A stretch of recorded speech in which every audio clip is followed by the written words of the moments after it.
Backstreet, la vidéo, c'est beau! Bonjour, bienvenue dans mon avis non objectif numéro 2 avec du cinéma, du jeu vidéo, mais on commence avec de la bande dessinée. DC Comics Anthology, chez Urban Comics, 16 récits majeurs de 1939 à nos jours. Alors qu'est-ce que c'est? En fait, chez Urban Comics, ils ont recherché à leur avis les récits qui ont été les plus marquants de l'univers DC Comics et ils les ont mis en un seul bouquin. Et c'est très drôle de voir les débuts de Wonder Woman et les aventures où on voit pour la première fois par exemple Superman et Batman ensemble. Et d'ailleurs on se rend compte que le système narratif c'était pas le même, hein, ni les dialogues. Un dialogue pris dans la bande dessinée. Ah, et on met notre officier américain dans l'avion drone. La malignité de vos plans est rafraîchissante, mein Herr. La malignité de vos plans est rafraîchissante, mein Herr. Pour tous les fans de comics, il faut pas rater ce bouquin. Cinéma avec un film que j'ai aimé et un film que je n'ai pas aimé. Voilà. Je vous laisse réfléchir. En fait, il y a un piège.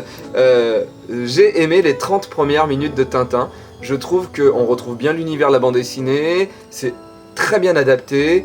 Et au bout d'une demi-heure de film, lorsque Tintin arrive à s'échapper du bateau avec le capitaine Haddock, s'ensuit une course-poursuite sans scénario avec... Ah oui, ça c'est sûr qu'il y a de l'action, hein. Ah, ça, il y a de l'action. L'action dans le désert, l'action sur le bateau pirate, l'action avec les tanks, l'action avec l'oiseau, et l'action avec les grues. Et il n'y a que ça. Plus de scénario, plus de dialogue, que de l'action, de l'action, de l'action. Et je me suis fait chier. Voilà. Le film aurait pu être amputé, à mon avis, d'au moins 1 heure. Voilà. Sinon, il y a Super, j'en parle tout le temps, mais si vous l'avez pas vu, il faut à tout prix voir ce film, du vrai film de super-héros en vrai, avec un mec complètement taré qui croit avoir des super-pouvoirs avec une clé à molette, et il détruit la gueule des gens, et il y a une scène de cul mémorable dans ce film qui fera bander, il m'a fait... À chaque fois que je vois cette scène de film, je bande. Voilà. Franchement, il faut voir Super, c'est super. J'ai pas mieux. J'aurais pu essayer, mais j'ai pas cherché. On termine avec du jeu vidéo. Alors, j'ai du Mario Party 9, j'ai du Street Fighter Cross Tekken. Alors, j'ai aimé les deux. J'ai une petite préférence pour Street Fighter Cross Tekken. Mais Mario Party 9, on commence par Mario Party 9, sur Wii, bien sûr. Alors, il est beaucoup mieux que le Mario Party 8 pour les minigames. Les minigames sont vachement bien. Après, ils ont changé le système de jeu. Enfin, j'ai envie de dire, parce qu'on commençait un petit peu à s'emmerder, c'était un petit peu long, les séquences de jeu de Mario Party. Là, ils ont changé le système, et le système est bizarre. Alors, c'est plus un système vraiment d'étoiles ni de pièces, en fait, c'est des pièces, mais maintenant, c'est des étoiles. Voilà. En gros, on récolte des étoiles, et celui qui a le plus d'étoiles, il a gagné. C'est un peu comme si on avait le maximum de pièces, en fait, finalement. Et la grosse nouveauté, c'est que tous les joueurs se déplacent en même temps. On est tous dans un véhicule, et lorsqu'on lance les dés, le véhicule se déplace. T'as le conducteur qui prend les bonus ou les malus, d'accord? Bon, après il laisse sa place à un autre, et c'est lui qui va prendre les bonus et les malus, mais on se déplace tous en même temps sur le jeu. C'est-à-dire que, en gros, il n'y a qu'un chemin, maintenant. Il y a un mini-boss, un boss, ça c'est cool, qu'il y ait un mini-boss et un boss, ça c'est vachement bien. Mais le problème, même si le jeu est plus rapide et qu'on s'emmerde moins, on a l'impression de moins gérer le jeu. Et de pas pouvoir se perdre sur le plateau de jeu. Avant on pouvait dire oh non je suis là-bas et l'étoile elle est là-bas et les autres faisaient ha ha ha ha. Là on n'a plus ça. Et donc j'ai du mal à trancher avec ce jeu parce qu'il y a des nouveautés. Par exemple en mode solo c'est plus intéressant. Le mode solo est un peu plus intéressant. Mais qui joue en mode solo à Mario Party? Je ne sais pas. Moi peut-être. Donc je suis partagé. Mais ce qui me fait dire que c'est un bon jeu, c'est que finalement on peut jouer. Tous les jeux sont débloqués dès le début. Les 80 jeux. Les 80 minigames, et on peut y jouer comme on veut, on peut choisir le minigame, etc.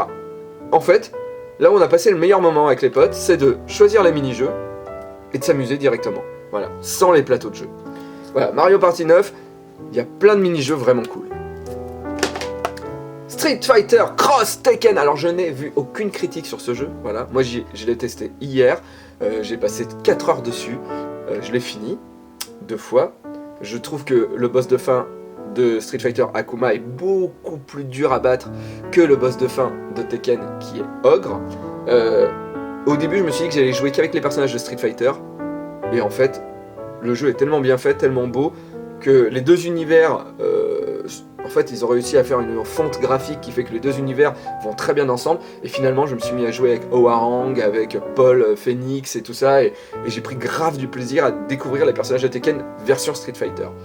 Le système de jeu a totalement changé, donc pour ceux qui ont l'habitude de jouer à Street Fighter 4, c'est pas le même système de jeu du tout.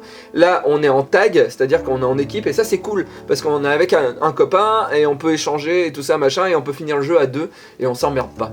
Voilà. Franchement, je l'ai pas testé à fond encore, je l'ai fini 2 fois. Alors, problème, c'est qu'il faut finir le jeu, il y a des équipes prédéfinies, avec des fins prédéfinies par Capcom. Si tu crées une équipe qui n'existe pas, t'as pas de fin, à part une fin juste écrite avec « il s'est passé ça, machin, tout ça » avec une voix off qui lit le truc, et il n'y a même pas de vidéo. Mais si tu joues par exemple Ken et Ryu, bah là t'as une fin avec une petite cinématique. Voilà, donc le truc c'est de finir le jeu avec les 2 personnages qui sont prévus pour finir le jeu. J'ai vraiment pris mon pied en jouant à ce jeu, voilà. Sinon, pour terminer, mon petit coup de cœur, c'est sur la 3DS. C'est un jeu téléchargeable qui coûte 10 €. 10 €. Alors là, vous dites, oh, c'est trop cher, mais le jeu est quand même super bien développé, tout en 3D.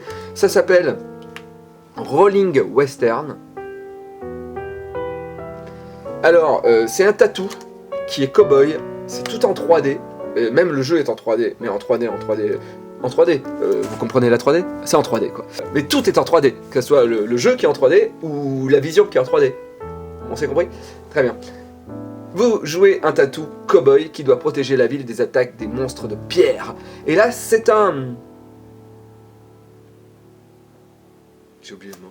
Un tower defense. Sauf que vous êtes vraiment à l'intérieur du tower defense. C'est-à-dire que vous voyez un plan vu de dessus et vous dites, oh là, il y a des ennemis de là-bas et tout, je vais aller les attaquer. Et le but, c'est de faire des roulades, aller choper les ennemis, les détruire, après voir que ça attaque de l'autre côté, tout ça. On est à l'intérieur. Franchement, j'ai pris mon pied à jouer, à part que j'arrive pas à dépasser le 3e niveau, parce que je trouve le jeu super bien. Voilà, c'est fini pour aujourd'hui. Je vous rappelle que tout ça, c'est mon avis, et que mon avis est vraiment totalement non objectif. À bientôt. Pourtant que la montagne est belle.